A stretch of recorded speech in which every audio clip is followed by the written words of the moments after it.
Dominique.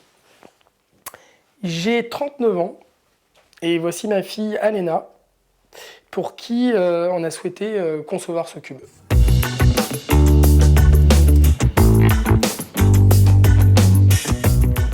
Donc du coup j'ai cherché sur internet et j'ai trouvé Stéphane, BM Architecte. Donc j'ai pris rendez-vous et suite à ce rendez-vous-là, Stéphane m'a pris en sympathie. Et ils avaient besoin, comme les bûcherons, de faire leur maison, quoi, de dire bon bah voilà, ici c'est chez moi et il y a une pièce en plus pour notre fille. C'était une pièce en plus, nous on l'a appelée la Black Box. Donc on va venir plugger une boîte, la fameuse boîte noire, qui va être ici, dans le prolongement de son appartement.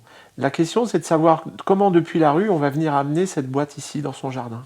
Donc la problématique c'est soit on passe par la solution A, c'est-à-dire qu'on vient gruter et on vient poser la pièce comme ça, soit on vient avec la solution B et on vient apporter la pièce ici.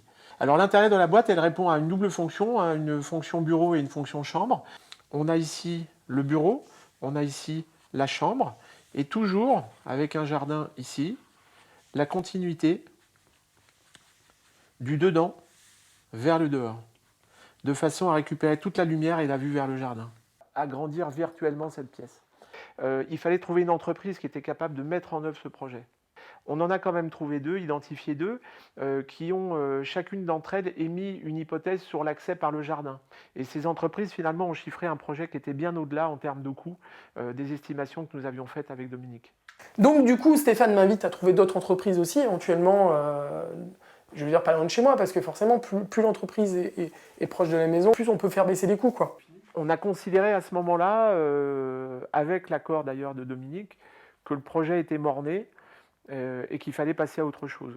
Et seul Dominique a trouvé la solution. Il a été chercher une entreprise dans le nord de la France que nous d'ailleurs on ne connaissait pas. Effectivement, je regarde le site, je dis putain, c'est vrai que c'est trop joli, quoi. Et ce site, cette entreprise se trouvait à Lille.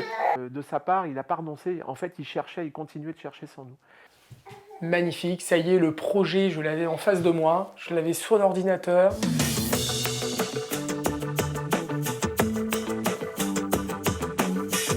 Avec la souris, je pouvais le faire tourner dans tous les sens. Donc je n'ai pas arrêté tous les soirs, chaque minute, chaque seconde, faire tourner ce cube sur l'ordinateur. Oh, c'est mon rêve, quoi. J'avais mon rêve. Donc le cube est arrivé en août.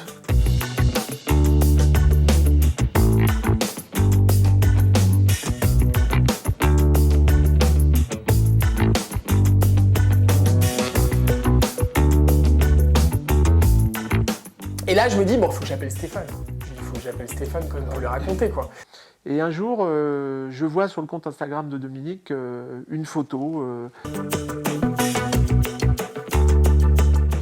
prise de lui la nuit, avec une grue de plusieurs dizaines de mètres au-dessus de sa tête et une boîte noire suspendue à cette grille. Et je m'étais mis en photo à côté du cube qui montait dans le ciel. J'avoue que j'ai mis un peu de temps à comprendre ce qui se passait. Je lui dis Stéphane, je vais te faire une surprise, c'est le cube. Bah franchement, viens quoi, viens voir ton bébé, je lui dis, viens voir ton bébé.